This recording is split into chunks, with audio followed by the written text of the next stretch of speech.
Hello students, welcome to the chapter Animal Classification. For today's lecture we are going to cover three phylum in detail. That is phylum Porifera, phylum Cnidaria also called as Coelenterata, and last phylum Platyhelminthes. Starting with phylum Porifera. अब phylum Porifera में जो सारे जानवर आते हैं उनकी speciality ये है कि उनको Porifera कैटेगरी में इसलिए रखा है because the word Porifera is derived from the word pores. बेटा कैसा है ना, इनके बॉडी में बहुत सारे पोर्स होते हैं. पोर्स का meaning is opening. In other language it means holes. तो इनके बॉडी में छोटे छोटे बहुत सारे खड्डे होते हैं, इसीलिए इस कैटेगरी का नाम रखा है पॉरीफेरा. अब इसमें बात यह है, जो छोटे छोटे होल्स होते हैं उसको ऑस्टिया बोलते हैं, और एक बड़ा वाला जो ओपनिंग रहता है, वन लार्ज ओपनिंग, उसको ऑस्क्यूलम बोलते हैं.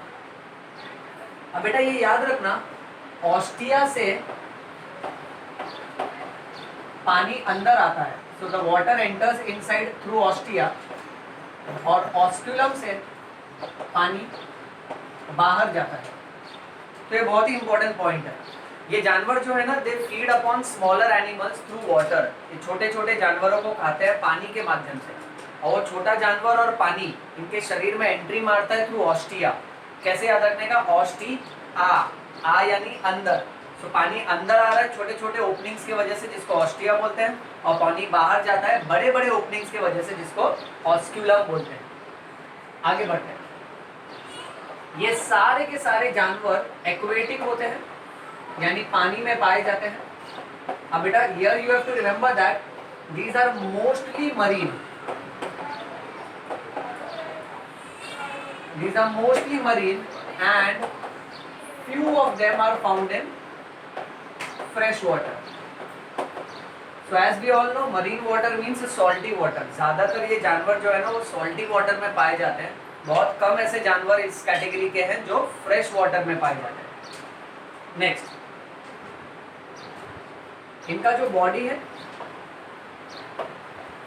कुछ कुछ ऑर्गेनिज्म में सिलेंड्रिकल शेप है, और मेजॉरिटी ऑफ देम में इररेगुलर शेप का है. इसलिए इनका सिमेट्री अगर देखेंगे बेटा, these animals are asymmetrical. Asymmetrical means their body can not be divided into two equal parts. Now their body is asymmetrical and the body is always attached to the substratum.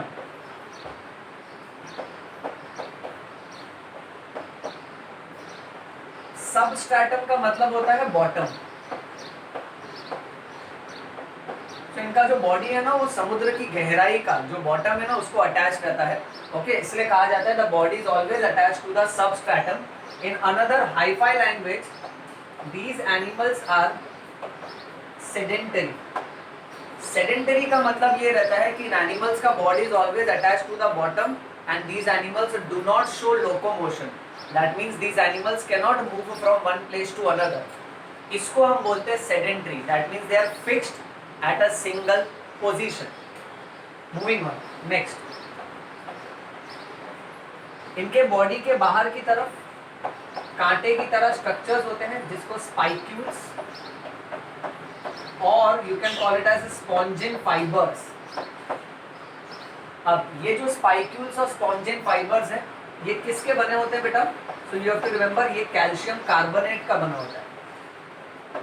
So either it is made up of calcium carbonate और it is made up of silica. So इनके body के ऊपर you will find lot of these spicules and spongin fibres made up of calcium carbonate और silica, which is meant to support the body and it is meant to protect the body. अंदरूनी तौर पे इनके पास खास किस्म के cells होते हैं, which are called as collar cells. Collar cells are also called as coenocytes. और ये कॉलर सेल्स इनको डाइजेशन में मदद करते हैं. So these are digestive cells. ये याद रखना बेटा. मूविंग ऑन, ये एनिमल्स का रिप्रोडक्शन दोनों तरीके से होता है. अगर ये एसेक्सुअल तरीके से रिप्रोड्यूस करेगा सो कौन सा मेथड अपनाता है? बडिंग। बडिंग में कैसा होता है ना, समझो फॉर एग्जांपल ये एक जानवर है जिसका नाम है स्पॉन्जेस। अब इसके ऊपर छोटा सा एक बड ग्रो होगा, कुछ समय के बाद वो बड और ज्यादा ग्रो हो जाएगा, कुछ समय के बाद वो बड और ज्यादा ग्रो होगा, फिर ये पूरा बड यहाँ से सेपरेट होके बाजू में ग्रो होने लगता है। सो इसका स्टाइल कैसा है रिप्रोडक्शन का कि ये एक स्वेलिंग बनाता है और वो स्वेलिंग इसके बॉडी से फिर सेपरेट हो जाती है। सो एसेक्सुअल मोड ऑफ रिप्रोडक्शन में the method is budding and it also follows sexual mode of reproduction. In Porifera में सबसे खास बात ये है that they have very high power of regeneration. Okay, ये याद रखो। अच्छा, अब बढ़ते हैं इनके एग्जाम्पल्स की तरफ। Example number 1 is Hyalonema. Example number 2 Euplectella, that is Euplectella. Example number 3 बेटा Euspongia, which is also called as bath sponge because it is used for bathing beta, so इसका दूसरा नाम है bath sponge। and commonest example is cycon, so that is phylum porifera। ये सारे points बच्चों अच्छे से तुमको याद रखना है, ये बोर्ड एग्जाम में पूछे जाते हैं। नेक्स्ट आगे बढ़ते हैं, दूसरा फाइलम है फाइलम निडेरिया, इसका और एक नाम है दैट इज सिलेंटेरेटा। अच्छा, अब इनकी खास बात ये होती है कि इनका बॉडी है ना दो अलग अलग शेप का होता है। इसमें कुछ कुछ जानवर ऐसे होते हैं, ये देख बेटा, और कुछ कुछ जानवर ऐसे होते हैं। यानी ये कैसा शेप हो गया, ये हो गया सिलेंड्रिकल, और ये कैसा शेप है बेटा, दिस इज रफली अम्ब्रेला शेप। सो इनमें वो जानवर जिनके शरीर का आकार, जिनका शेप सिलेंड्रिकल है, उसको हम बोलेंगे पॉलिप फॉर्म, और अम्ब्रेला शेप वाले को बोलने का medusa form. So they have two forms, polyp form and medusa. यानी इनमें से कुछ कुछ जानवर ना सिलेंड्रिकल शेप के होते हैं, वो पॉलिप कहलाते हैं, और कुछ कुछ अम्ब्रेला शेप के होते हैं, वो मेड्यूसा फॉर्म कहलाते हैं। मूविंग ऑन, नेक्स्ट, यहाँ भी सारे के सारे जानवर जो हैं mostly they are marine and few of them are found in fresh water। इनका जो सिमेट्री है, the symmetry is radially symmetrical।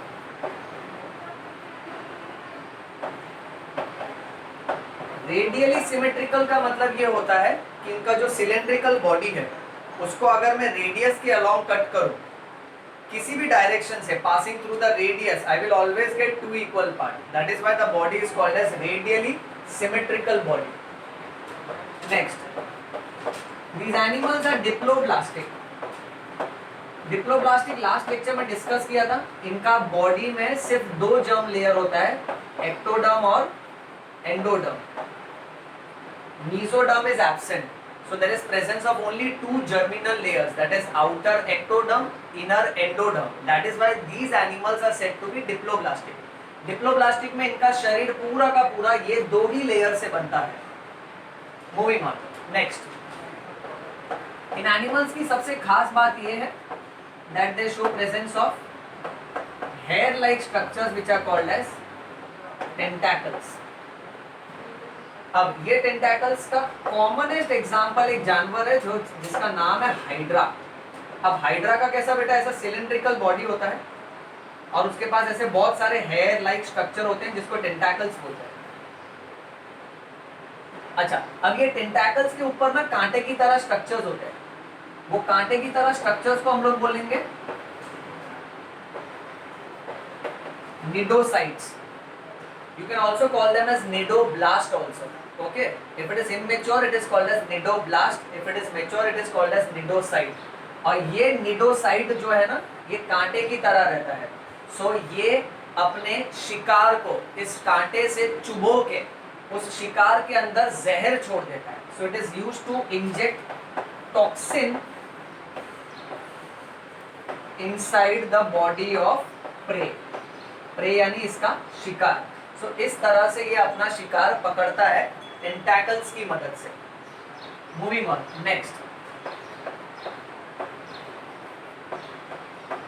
Example. अब एग्जाम्पल में सबसे कॉमनेस्ट एग्जाम्पल है hydra. Second commonest example is Adamsia, which is also called as sea anemone. Beta, next example is Physalia, which is also called as Portuguese man of war.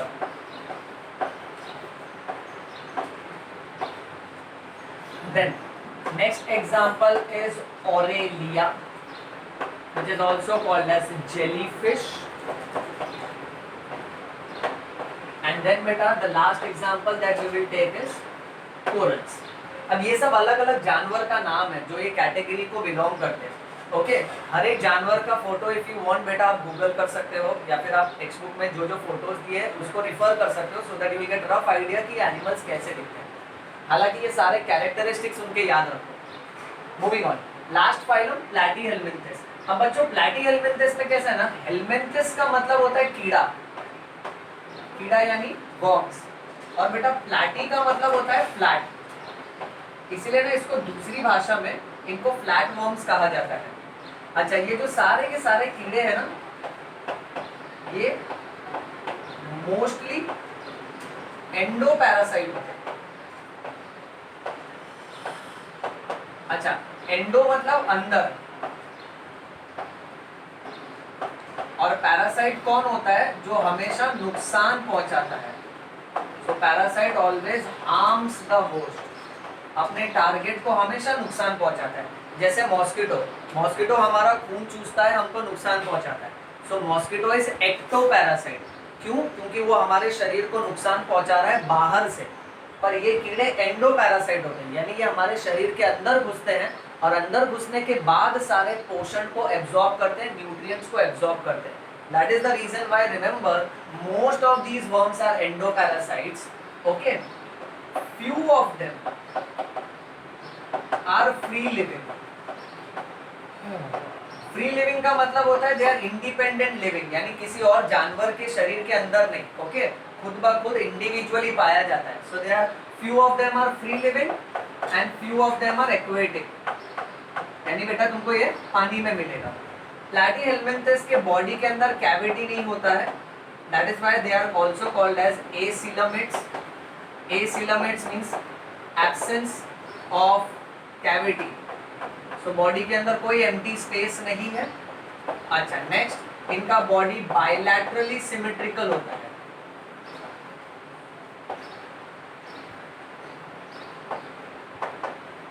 बच्चों, bilaterally symmetrical का मतलब the body can be cut into two equal half only through one imaginary line passing through the centre. Okay, जैसे हमारा body, अगर हमारे body को ऐसे cut करें तो हमको टू इक्वल पार्ट्स मिल जाएगा, पर वही बॉडी को अगर मैं ऐसे कट करता हूँ क्रॉस, तो हमको टू इक्वल पार्ट्स नहीं मिलेंगे। इस तरह की सिमेट्री को हम बोलते हैं bilaterally symmetrical. Next, these animals are triploblastic. अच्छा, ट्रिप्लोब्लास्टिक मतलब इनका बॉडी बना है टोटल कितने लेयर्स से बेटा? टोटल 3 जर्म लेयर से, जिसमें बाहर वाले लेयर को हम बोलेंगे ectoderm, middle layer is called as mesoderm, and बेटा innermost layer is called as endoderm. ये याद रखो। ओके, देखो यहाँ ये डिप्लोब्लास्टिक थे, यानी इनका शरीर सिर्फ 2 ही लेयर से बना है, एक्टोडर्म और एंडोडर्म।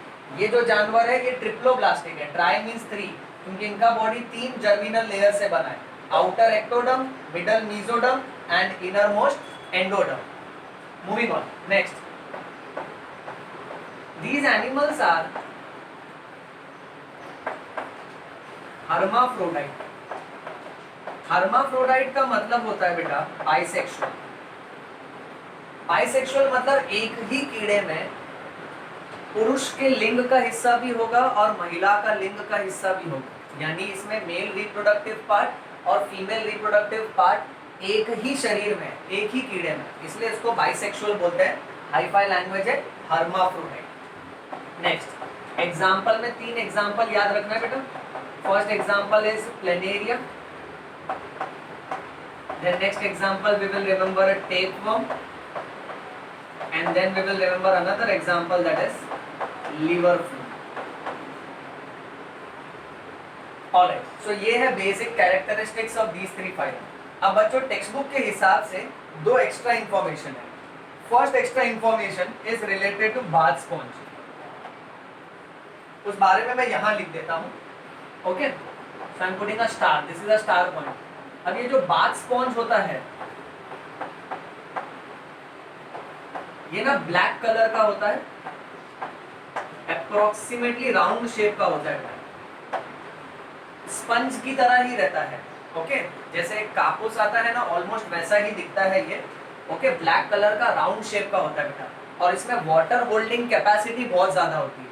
और क्योंकि इसमें वाटर होल्डिंग कैपेसिटी बहुत ज्यादा है, इसका नाम बाथ स्पॉन्ज इसीलिए रखा है क्योंकि पुराने जमाने में ट्रेडिशनल टाइम में ना ये नहाने के काम आता था। नहाने के काम यानी कैसा कि वो बाल्टी में लोग ये स्पॉन्ज को डालते थे तो पानी सोख लेता था, फिर वो लोग उससे अपने बॉडी को रब करते थे। ओके, दूसरी बात, ये पिलोज और कुशन के अंदर भी भरा जाता है क्योंकि ये सॉफ्ट भी होता है। तीसरी बात ये याद रखो, ओके, बहुत सारे बैंक में तुमने देखा होगा जब ये लोग कैश गिनते हैं, पैसा गिनते हैं, ओके, तो पैसा को गिनने के लिए थूक लगाने के बदले बाजू में एक छोटी सी डिब्बी रखी रहती है। उस डिब्बी के अंदर येलो कलर का स्पंज जैसा मटेरियल रखा रहता है जो गीला रहता है।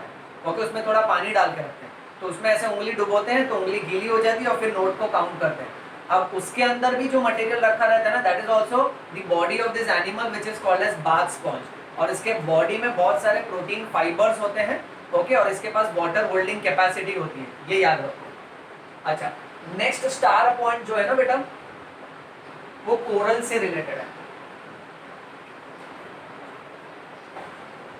अब कोरल्स कैसा है ना, ओके, ये तुमको पानी की गहराई में मिलेगा in the form of reef, यानी समुद्र की गहराई में तुमने ऐसे अलग अलग पत्थर देखे होंगे इररेगुलर शेप के। ओके, उसके ऊपर ऐसा वेलवेट जैसा ग्रोथ जैसा। अब ये कोरल रीफ जो होते हैं ना, वो एक्चुअली ये जानवर होते हैं which are belonging to the category of Cnidaria. इन कोरल रीफ में खास बात ये है कि coral as well as coral powder, okay, जिसको कोवड़ा और प्रवाल भस्म भी कहा जाता है, ये इस्तेमाल किया जाता है in the Ayurveda system of medicine. Sir ये आयुर्वेदा में क्यों काम में आता है? बहुत आसान सी बात है, ये तरह तरह के कैल्शियम टैबलेट्स बनाने के काम आता है क्योंकि ये कोरल रीफ के अंदर कैल्शियम का प्रमाण बहुत ज्यादा होता है। सो वेल बच्चों, इतना इंफॉर्मेशन आपको याद रखना है, आप लोग इसका फोटो ले लीजिए। क्लियर? ओके, अब इसका नोट्स बनाओ, इसको अच्छे से बाय हार्ट करो और गवर्नमेंट टेक्स्ट बुक एक बार रीड करो। ओके, मैं उम्मीद करता हूँ तुमको ये लेक्चर अच्छे से समझ में आया है। Read bio, bleed bio, yo yo bio. Thank you बच्चों।